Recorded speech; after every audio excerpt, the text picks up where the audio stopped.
Hacemos Más se realiza con el apoyo de Infograma TV. María Gracia Jaramillo, o Jara Política, es una joven que inspira la acción y la transformación. A través de su canal digital, Cruza el Dato, busca motivar a los jóvenes en una sociedad marcada por la apatía política, impulsándolos a convertirse en agentes de cambio. Entonces, si te encasillas tanto a defender a un político, te van a encasillar con ese político. Y eso es muy peligroso. Pero si tú eres una persona que defiende ideas y... a mí me gusta bastante las ideas que defiende Javier.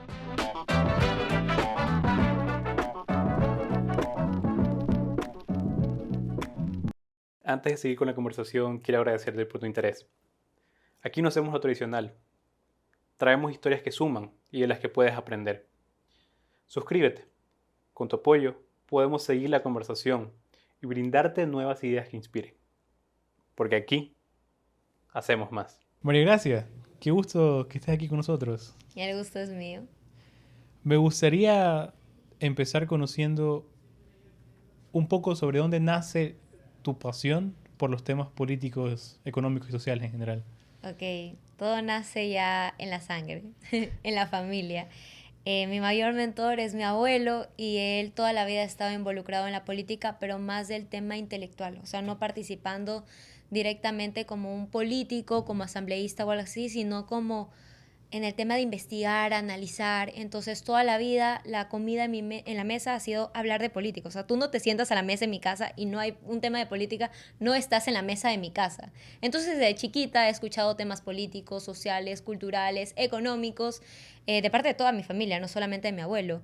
Él se crió en una familia lojana que su papá tuvo la oportunidad de ser gobernador, alcalde, su abuelito también, entonces ya esto es de la sangre, lo llevamos en la sangre y nada, he crecido con esa pasión, esa inspiración y mi abuelo siempre motivándome desde atrás, o sea, impulsándome para seguir, dándome comentarios, cómo mejorar, cómo vamos a mover ahorita Jara Política, es como mi mayor mentor, es por parte de él.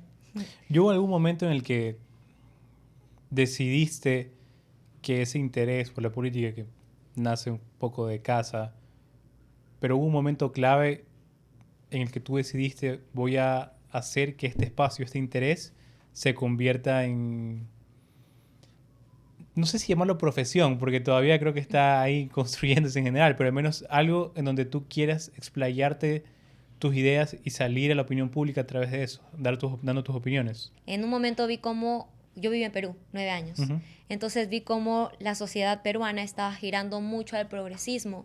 Entonces yo opinaba sobre temas que a mí se me hacían controversiales. Por ejemplo, una vez chiquita, tenía 17 años, grabé un video de que se me hacía incoherente de que algunas feministas apoyaban ciertas cosas solamente porque era una mujer, pero cuando lo hacía un hombre, ahí sí se callaban, o algo así. Entonces era como que ciertas incoherencias las grababa y de la nada se hacía viral. El punto en el que yo comencé a hablar de política fue cuando yo regresé a Ecuador, que fue en el 2021, campañas electorales. Yo llegué en el punto exacto de inicio de campañas. Entonces dije, mi abuelo me dice, mira, tú tienes cierta cantidad de gente que te apoya, creo que como joven tienes la responsabilidad de ya comunicar tu opinión y los análisis que tengas. Entonces me dijo, hay que comenzar. Me dijo, armemos guiones, veamos de qué temas hablas. Y poco a poco fuimos construyendo a Jara Política junto a mi abuelo. Entonces, al final, a la gente le gustó bastante. O sea, tuve bastante impacto. Me han borrado, Dios mío, me han denunciado gente que piensa distinto a mí, 5.000 cuentas. O sea, yo he tenido Jara Política por 1, por 2, por 3, por 4. Y entonces ya, ahorita ya las he mantenido porque he estado como que tratando de bloquear a esa gente, pero en realidad el punto en el que yo comencé fue en las elecciones del 2021. ¿Qué tan difícil es moverte como joven? Pero creo que para cualquier persona en general podría ser difícil moverse en un mundo de redes sociales donde das tu opinión y muchas veces tienes esa polarización de que básicamente el mundo es blanco o negro y si tú estás del lado de este lado, todo lo que o todas las personas que están del otro lado básicamente te van a lanzar comentarios, a veces insultos, piedras virtuales, por así decirlo de alguna forma. ¿Qué tan abrumador puede llegar a ser ese mundo? Sabes que a veces sí he llegado al punto de decir, ya, no aguanto. O sea, porque llegan comentarios realmente fuertes. Y no te digo comentarios solamente metiéndose conmigo, sino ya hasta amenazas. Entonces digo como que no sé a qué tal punto es que tengo que continuar para, para ver a qué llegar, pero creo que tengo un propósito mucho más grande de los comentarios que tengan ciertas personas. Yo siempre digo, pueden decir lo que sea, pero yo nunca me voy a meter con una persona físicamente o directamente con la persona, o sea, al ad hominem, sino siempre es con las ideas. Entonces siempre llega ese punto en el que uno se abruma tanto y dice, por Dios, yo usualmente los fines de semana trato de desconectarme, porque para mí la semana llega a ser tan pesada que los fines de semana digo, no, yo ahorita no puedo porque si no me voy a volver loca. Entonces he encontrado ciertos puntos que me ayudan a mí a recuperarme. Por ejemplo, para mí hacer ejercicio es un momento que yo tengo que tener en el día o si no yo siento que me voy a colapsar. Es un momento en el que mi música, el celular por un lado, el ejercicio y se queda la política al costado. Entonces sí creo que llega a ser un punto abrumador, pero creo que tengo un propósito mucho más lindo que simplemente los comentarios de personas que ni siquiera me conocen, que ni siquiera es mi familia. Yo he conversado mucho con mi mami, creo que mi mami y mi papi también son mi mayor motor. Y me dice mi mami, a ti lo único que te tiene que importar, porque sí han habido momentos en los que me he caído y he llorado y le he pasado mal, y me dice, lo único que te tiene que importar son los comentarios de la gente que te quiere, de la gente que te conoce, porque al fin y al cabo, quien te diga A o B cosa, es una persona que está detrás de una cámara, detrás de un celular, probablemente un troll, que no conoce quién es María Gracia Jaramillo, que viaja a política nomás, pero no saben quién es María Gracia Jaramillo. Entonces, a tal punto de que yo he conocido a personas, literalmente personas que en redes sociales me han dicho A, B, Z, me conocen en persona y me dicen, ha sido chévere. Y yo, es que tú no tienes que involucrarte tanto en el tema de la red social y de las ideas e irte contra la persona, sino simplemente, oye, creo que tu opinión está mal. No, María Gracia es una tal por cual. Y es como que, bro, relájate, no es así el mundo. ¿Y en algún momento te has arrepentido de haber escogido este camino? Creo que no. O sea, creo que la satisfacción y el agradecimiento de muchas personas es mucho más grande que la crítica de otras. Entonces, llega un punto en el que también muchos jóvenes, por ejemplo, ahorita he tenido la oportunidad de dar muchas clases a jóvenes de comunicación, de cómo crecer en redes, en estos contenidos.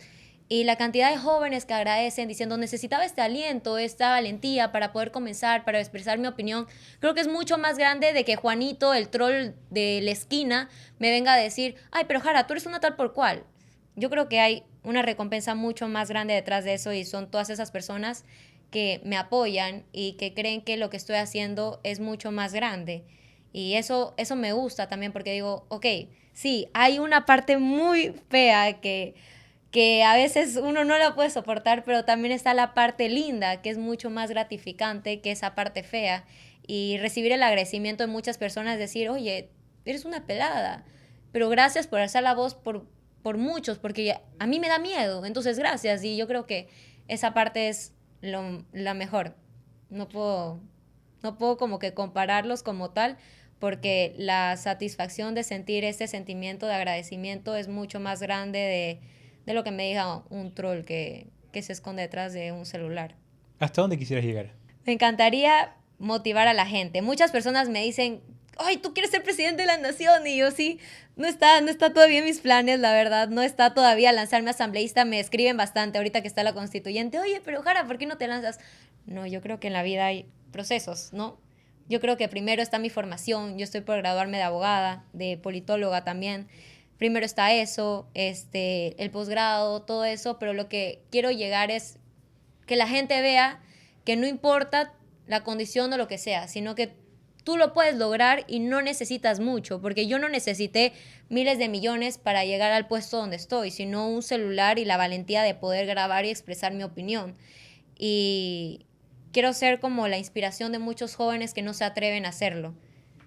Eso me encantaría dar conferencias internacionales y eso. Hablemos un poco de los temas que sueles tocar en esas conferencias, esas charlas que has dado, que mencionabas, se los das a algunos jóvenes sobre cómo poder darle más valor a sus redes sociales en este tipo de temas políticos, económicos, sociales en general.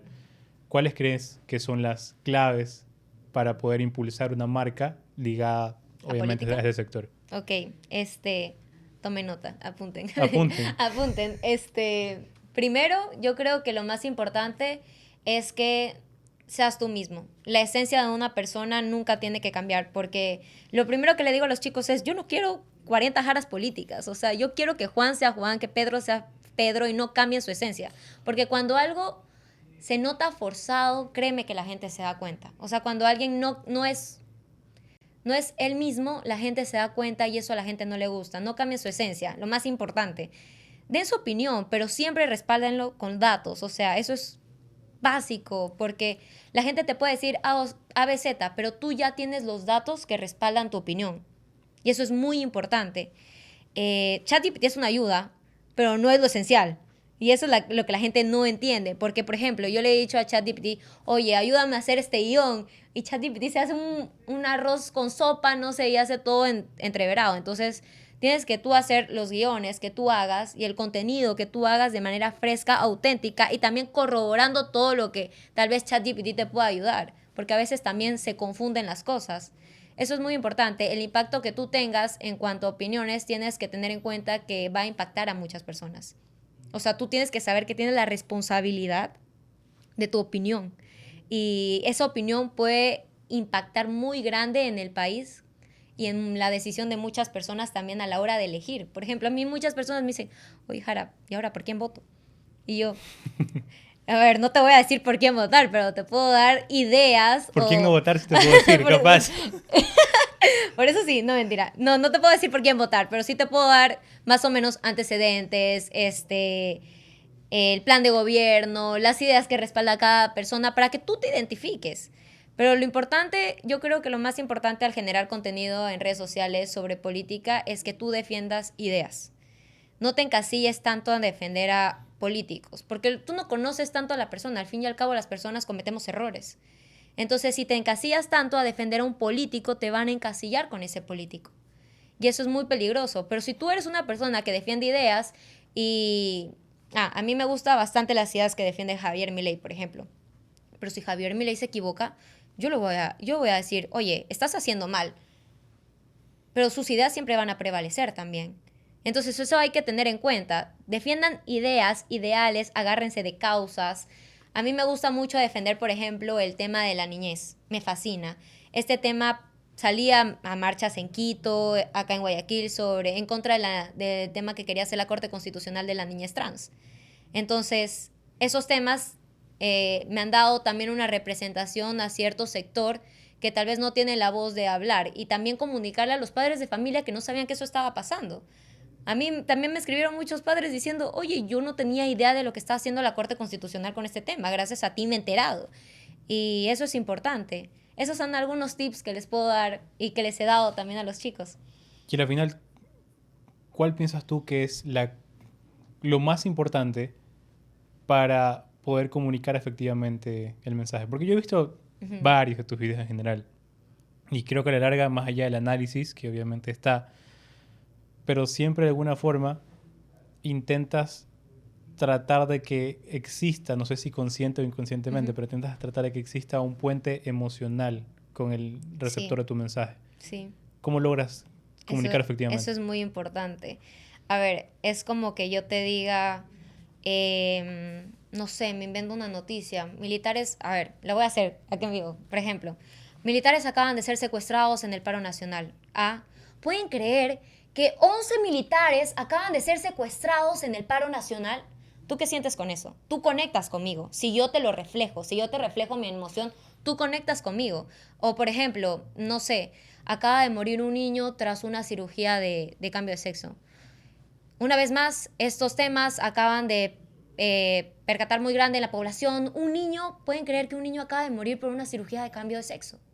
Entonces es como que tú tratas de reflejar. No puedes decir una noticia de un niño que acaba de fallecer sonriendo. Tienes que conectar con la noticia y eso es muy importante porque, por ejemplo, hay personas que lo hacen súper como periodistas así profesionales, pero en las redes sociales no conecta tanto eso. No conecta tanto dar una noticia tan monótona, o sea, así hablar como si fuera un periodista muy profesional, eso no conecta mucho en las redes. Y yo me he dado cuenta de eso.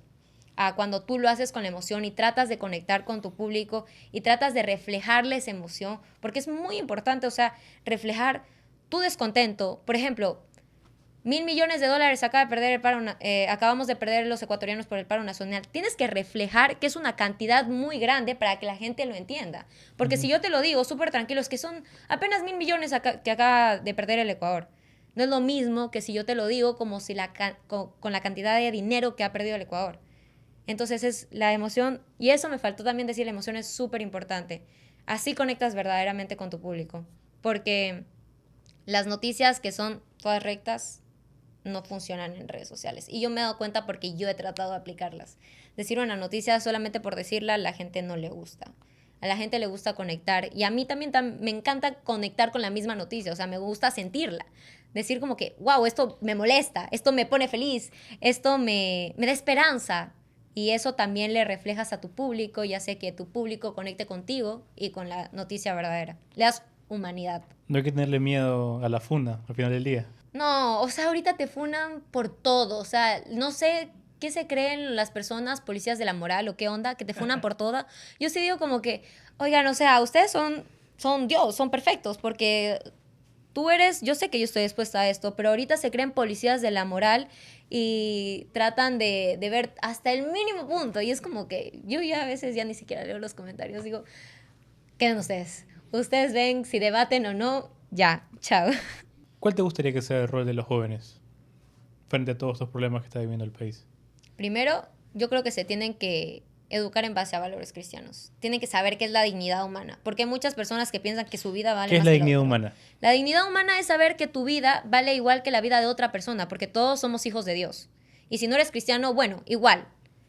Tú eres igual que otra persona que tal vez no tenga la misma capacidad que tú. Porque hay muchas personas que ahorita se creen jueces de valor. Entonces dicen, ah, sí, es que él no tenía que vivir por A o B motivo. ¿Y tú quién eres para decidir sobre la vida de otro? Y eso no nos estamos dando cuenta. Yo creo que la dignidad humana es un tema que tiene que prevalecer ahorita en la humanidad y lo estamos dejando muy del costado creyéndonos jueces de la vida de otras personas y eso no es lo correcto.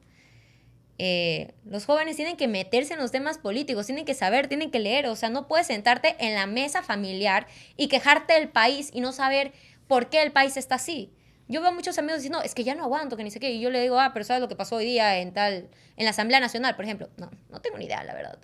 Y yo, ¿y cómo pretendes cambiar al país si ni siquiera sabes lo que pasa en él? Tienen que leer al menos. O sea, no les pido que se peguen a lo que yo pienso, sino que investiguen por ustedes mismos. El país no va a salir adelante simplemente porque te quejes en la mesa familiar de que el país está mal. Tienes que tomar tú mismo el impulso de poder hacer algo positivo por la sociedad. Que eso es algo muy importante, el tratar de pasar de unas palabras hacia la propuesta y buscar cambiar. ¿Qué tipo de propuestas crees que le hacen falta a la sociedad? Bueno, yo creo que hay muchas organizaciones que están ayudando, contribuyendo a formar líderes con valores. Estoy repitiendo mucho el tema de valores, pero creo que es muy importante. Por ejemplo, la propuesta que nosotros tuvimos en Cruz el Dato lo vimos porque vimos a jóvenes que no sabían nada de política y dijimos, ¿sabes qué? Tenemos que hacer algo. O sea, tenemos que me reuní con un profesor y dije, no, esto no puede seguir así. O sea, converso con mis amigos de derecho y no saben nada de lo que pasa en el país. Próximos abogados de la República. Y digo, esto no puede seguir así. O sea, buscamos el formato correcto para hacer que a los jóvenes les interese medianamente la política o los temas sociales, que sepan qué está pasando en el país, al menos así, un poquito, la punta del iceberg al menos, porque es imposible continuar desinformado en un país en el que necesita saber lo que está sucediendo para poder actuar. Los jóvenes tienen que sumarse a propuestas que hagan cambios reales. Pueden ayudar desde sus comunidades. Hay chicos, por ejemplo, yo tengo un amigo en Loja. Yo tengo un amigo en Loja que hay un grupo de chicos que está haciendo trabajos por Loja. Y cuando Loja lo necesita, Loja ahorita es una provincia muy olvidada, lamentablemente. Y es mi provincia y me da mucha pena. Entonces cada uno desde su trinchera, desde su comunidad, sí puede hacer cambios. Por ejemplo, mucho es también hacer algo por una persona que ahorita no tiene lo suficiente para abastecerse. Eso es bastante, porque tú estás cambiando una realidad. O sea, hay mucha comida que se desperdicia, por ejemplo. ¿Por qué no darle a una persona que realmente lo necesita? Nos falta más humanismo, creería yo. O sea, como que saber que hay gente que realmente lo necesita, caridad, y poder tú darle de lo tuyo sin pedir nada a cambio. Por eso digo que en Ecuador vivimos mucho, muy enfrascados en el yo. Yo soy y punto, y mientras a mí me vaya bien, el resto no me importa. Mientras hay personas que realmente le están pasando mal, y eso no nos damos cuenta. Hablemos un poco de Cruza el Dato, de ese proyecto que tienes justamente para acercar a jóvenes adentro de temas políticos y sociales, económicos en general. Cuéntame más sobre el proyecto, pero sobre todo quiero saber qué tan difícil ha sido para ti fundar ese proyecto y de alguna u otra forma ser emprendedora, porque creo que lo es, a pesar de que quizás a día de hoy no es una compañía como tal. A mí me encanta hablar de Cruza el Dato, es mi bebé. A ver, Cruza el Dato nació por darle a los jóvenes información real. Nosotros dijimos, ¿y ahora cómo los despertamos? O sea, están muy dormidos. Y lo hicimos con cosas que les gusta, o sea, memes, información rápida, videos cortos. Y hay personas, muchas personas mayores que me dijeron, pero que te vas a convertir en una página de memes. Y yo, oídos sordos, ustedes no son mi público son los jóvenes. Entonces, al final los memes han tenido tan impacto de que, por ejemplo, la tinta mágica de Rafael Correa. Yo he tenido personas que me han dicho, oye, yo no tenía ni idea de la tinta mágica hasta que vi el meme de Cruza el Dato. Entonces, ahí viendo el meme, te despiertas interés por saber algo más. Entonces te pones a investigar sobre la tinta invisible de que habla el señor. Y poco a poco así. Y la otra también fue por darle un espacio a los jóvenes. Yo sabía que había muchos jóvenes que les daba miedo hablar, que no tenían un espacio porque los medios a veces no le dan un espacio a los jóvenes realmente que los represente. Entonces dije, ¿por qué no dar una comunidad a aquellos jóvenes que tienen un talento increíble? Porque en Cruz el Dato hay jóvenes tan talentosos que yo los admiro. Yo aprendo todos los días de ellos. Tan talentosos que tengan este espacio donde ellos puedan representar su talento de una forma única. Porque hay personas que hacen videos y hacen un contenido muy bueno. Hay chicos que hacen unos carruseles increíbles explicando sus puntos de vista, su opinión. Entonces hay diferentes formatos. Por ejemplo, es un espacio tan chévere porque cada uno puede dar ideas y simplemente la pone a trabajar y ya. Tenemos un espacio que se llama Convénceme. Y Convénceme es un debate abierto. Por ejemplo, tú eres un profesor, se está dando ahorita en la San Francisco y próximamente en la UTPL. Tú eres un profesor y yo me siento contigo a hablar sobre un tema y grabamos el debate. Y el tema es, por ejemplo, los subsidios no deberían de existir. Entonces yo como alumna tengo la oportunidad de hablar con mi profesor de mi punto de vista y por qué creo que sí deberían existir. Y eso le da también una representación real a los jóvenes, porque se sientan con su profesor y hablan sobre esto. Y no solamente digo un profesor, hay jóvenes alumnos que se han puesto a debatir con alumnos. Entonces es un debate donde es un espacio donde fomentamos el debate. Y eso es muy importante porque el debate fomenta la democracia. Entonces ahí van atados. Nuestros valores son, primero, la búsqueda de la verdad. Entonces dijimos, ¿cómo lo mejoramos? Libertad, democracia y la verdad auténtica. O sea, porque la verdad creo que ahorita está al alcance de muy pocos. Y nosotros tratamos de buscar con análisis e información real la verdad, sin estar del lado de ningún político. ¿Qué tan difícil ha sido para ti manejar ese equipo? Porque igual uno como joven, y recuerdo yo la época donde estaba empezando Humanamente, por ejemplo, puedes tener algunos bagajes académicos de lo que quieres hacer y hacia dónde vas, incluso experiencia laboral, pero una cosa es eso y otra completamente distinta es fundar algo desde cero, algo que es tuyo y luego también manejar un equipo. Hay cosas que sin duda alguna uno va aprendiendo en el camino y se equivoca un montón. Sí. ¿Qué tan difícil ha sido eso para ti? Sí ha sido un poco complicado porque al inicio el formato que utilizábamos en Cruz el Dato era ver ciertos alumnos de la UES que quieran colaborar. Entonces sí, habían muchos chicos, pero yo no delegaba completamente porque no los conocía muy bien. Poco a poco fui delegando, identificando a los chicos y después dije, ¿sabes qué? Le voy a dar la oportunidad yo una vez a todos. Abrí convocatorias. Dije, y cada cierto tiempo abrimos convocatorias, cada 5 o 6 meses. Entonces dije, vengan a los chicos. Yo misma los entrevisté, pasé 3 días, de 8 de la mañana a 4 de la tarde más o menos entrevistando a chicos por 3 días seguidos y fui formando un equipo. Comenzamos con 30 y ellos poco a poco fueron aportando y yo fui identificando. Y ahí iba viendo quiénes estaban aportando más, quiénes se sumaban más al proyecto, quiénes creían más en Cruz el Dato. Y poco a poco ya tengo a mi equipo principal, que es la base de Cruz el Dato, y sin ellos yo creo que yo ahorita estuviera cuerda, no estuviera cuerda, estuviera loca. Porque ellos han sido una base fundamental, o sea, son chicos que en serio se ponen la camiseta y dicen, yo creo en este proyecto y yo sé que vamos a salir adelante juntos. Y son alrededor de 8 chicos que están dirigiendo ya todo el equipo. Ahorita tenemos 50 jóvenes en todo el país y están haciendo un trabajo increíble. O sea, no tengo más que palabras de agradecimiento para todos ellos. Me alegra escuchar eso. O sea, yo estaba un poco impactado porque mencionabas que entrevistabas a 30 personas. Y eso, si 5 para mí ya es tener un bastante complicado manejar. No puedo imaginar tener 30 o 50 personas. Siempre hay esos riesgos y esos retos, pero que van de la mano con justamente el tema del emprendimiento, que a la larga forman parte de este camino y uno se acostumbra a eso. Quiero pasar ahora al ámbito ecuatoriano, pero quiero que tú y yo tengamos una conversación para reflexionar sobre qué sería bueno que exista en el Ecuador dentro de los próximos 5 o 10 años. Vamos a entrar a un proceso, bueno, vamos a primero a preguntarle a la ciudadanía si quiere un proceso constituyente, asumiendo que puede ganar el sí, o incluso si no lo llega a ganar. Dentro de este ejercicio didáctico, ¿qué crees que le hace falta a Ecuador dentro de los próximos 5 o 10 años, incluso más, para poder ser un país próspero?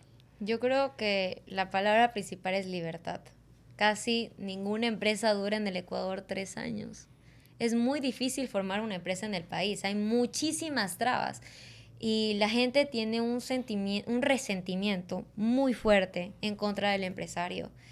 Y creo que eso también fomenta que muchos políticos populistas cada vez más trabas, más impuestos, menos poder crear empresa, lo que termina en menos empleo. Pero la gente no entiende ese círculo. Yo creo que debe haber esa libertad de que una persona que quiera fomentar oportunidades en el país mediante una empresa tenga la libertad de crearla. Es muy difícil crear una empresa en el país. O sea, hay traba tras traba, tras traba, tras traba. Libertad de comercializar. Ahorita nos ponen impuesto por todo y por nada. Y eso ya ha sido en general. El IVA también, creo que se debe reducir el IVA. En realidad yo soy mucho de las ideas de pro mercado, entonces muy de las ideas también liberales. Entonces creo que siguiendo esas ideas sería importante rescatar al país. La democracia es muy importante y tenemos que resguardarla.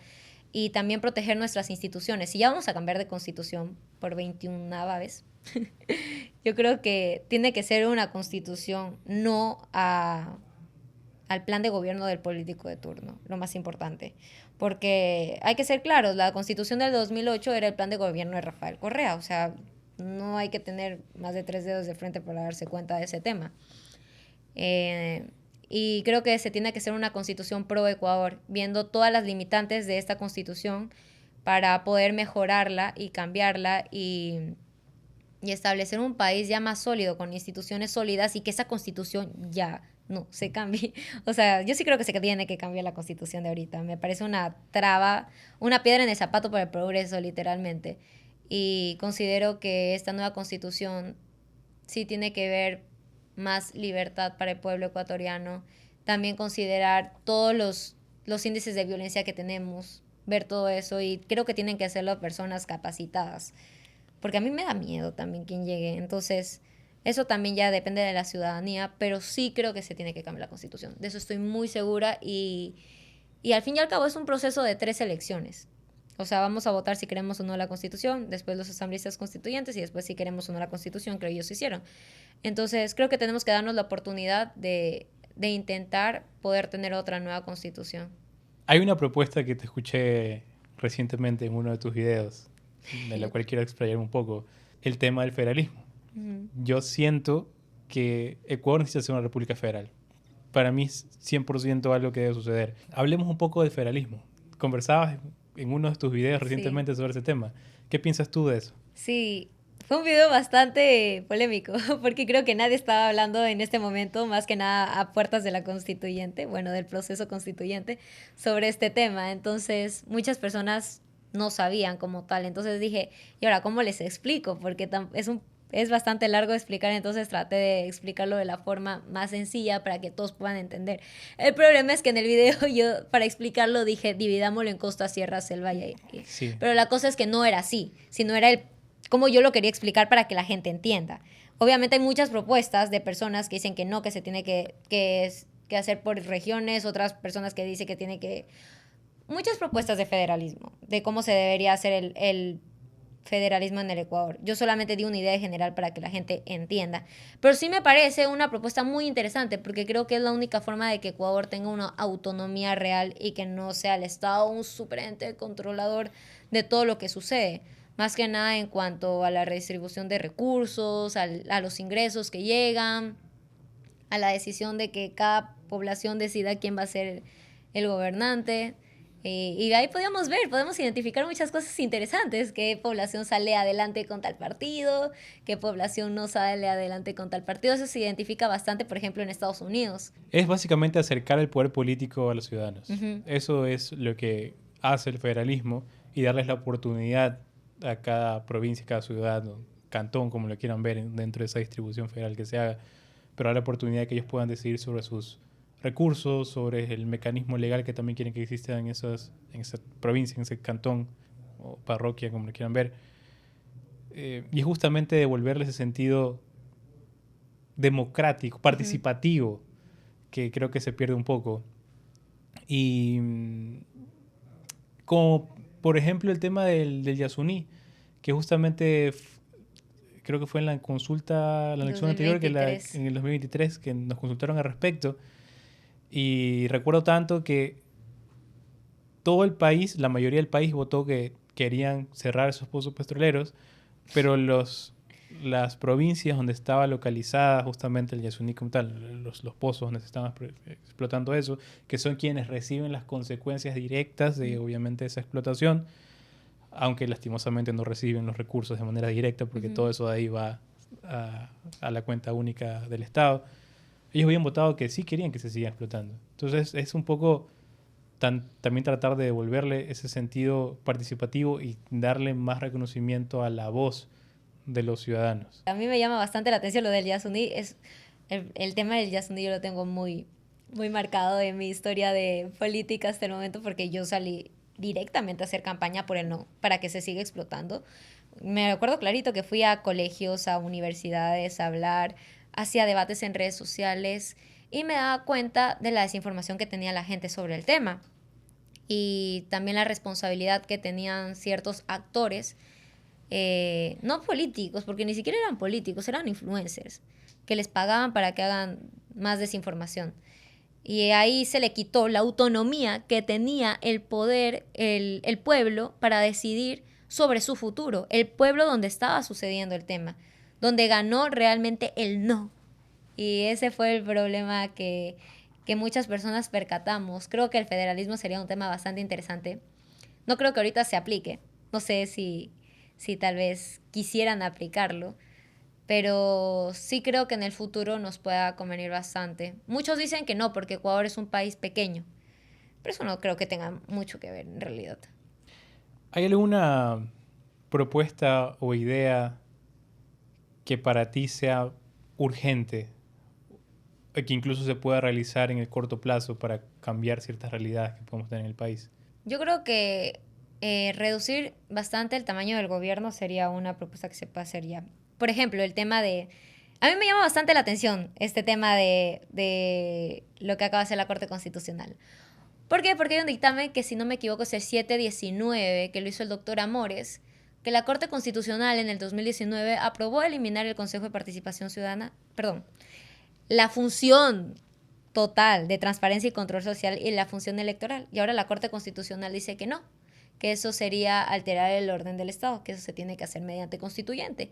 Pero si en un momento ya lo aprobaron, y no solamente eliminar el Consejo, sino como la función total. Entonces creo que... Y yo tengo un tema acá bastante fuerte con la Corte Constitucional, porque no creo que se le tenga que hacer juicio político, porque cualquier cosa llega a la Asamblea. Y eso se me hace algo polémico. Pero sí creo que tienen mucho poder, muchísimo poder. a tal punto que han tenido el poder de elegir la educación del país con el tema de que dijeron que obligatoriamente los colegios públicos o privados tienen que tener protocolos de ideología de género, decidiendo a colegios que pueden ser hasta católicos, que no quieren adaptarse a esa ideología. Entonces creo que sí tiene bastante poder la Corte Constitucional y creo que hay un poder que tiene que limitar al poder. No creo que tenga que ser la Asamblea porque ya lo nombré, pero sí creo que el tema de la Corte Constitucional es un tema bastante polémico y no sé qué tan buenas han sido varias actuaciones que ha tenido últimamente. Lo del Yasuní, la Corte Constitucional no tuvo que haber aprobado esa consulta, porque esa consulta se planteó hace 10 años, antes de que se explote. O sea, Rafael Correa no le importó la consulta previa, solamente decidió explotar los pozos y ya. Y ahí es cuando se hizo la consulta y 10 años después salimos a votar por eso. Y la Corte Constitucional lo dejó. Entonces yo digo, wow, o sea, qué responsabilidad tan fuerte que tienen y no hay algo que realmente lo limite, porque sí hay que tener algo en claro. Sí actúa políticamente en muchos casos la Corte y no en cuanto al derecho. Sí a veces lo hace políticamente. A la final están compuestos por personas que tienen su propio corazón político y sus ideas. María Gracia, si tienes que darle un mensaje o un consejo a esa audiencia que nos está viendo, a esos jóvenes que nos ven, sobre cómo ellos deben involucrarse más en la política o por qué deberían hacerlo, ¿cuál crees que sería ese consejo base que les darías?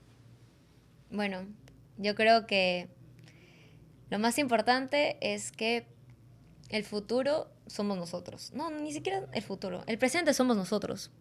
Porque nosotros vamos a estar en 10 años igual en este país. Y ya recae en nosotros si queremos irnos o no. Y la verdad, yo no me quiero ir de Ecuador. Yo creo que Ecuador tiene muchísimo potencial, muchísimos recursos para salir adelante. Siendo un país pequeño, tenemos demasiado. Y que nos importe tan poco cómo sacar adelante el país nos va a hacer responsables de al día de mañana tener que irnos. Y yo creo que nadie quiere eso. Estamos dejando el poder a manos de personas indeseables. En muchos poderes del Estado hay personas que no deberían estar ahí. Y creo que eso es responsabilidad netamente de nosotros. Si no nos involucramos nosotros, entonces, ¿quién? Nosotros tenemos que ser las personas que se involucren, que se formen en base a valores, en base a conocimiento, para poder llegar a tomar los puestos que el país requiere para sacarlo adelante. Entonces, involúcrense, no tengan miedo, créanme que cada vez somos más las personas que hablamos en redes sociales, gracias a Dios, y tengan esa valentía de poder decir su opinión, siempre pensando en el futuro del país y la responsabilidad que tienen a decirla, pero creo que es el momento de involucrarse ahora porque el país ya no da más y es responsabilidad también tuya de no haber hecho algo en el momento en el que se tuvo que hacer algo. Como tradición, para finalizar nuestras conversaciones, siempre solemos hacer 2 preguntas. La primera, ¿qué pregunta a ti te gustaría dejarle a nuestra audiencia? Si no es ahora, ¿cuándo? Y por último, ¿qué cambio te gustaría ver en la sociedad? Que seamos más unidos. Creo que nos falta ser más ecuatorianos. Y creo que eso es la base de todo. María Gracia, te agradezco mucho por tu tiempo. Gracias a ustedes. Nos vemos en otra ocasión.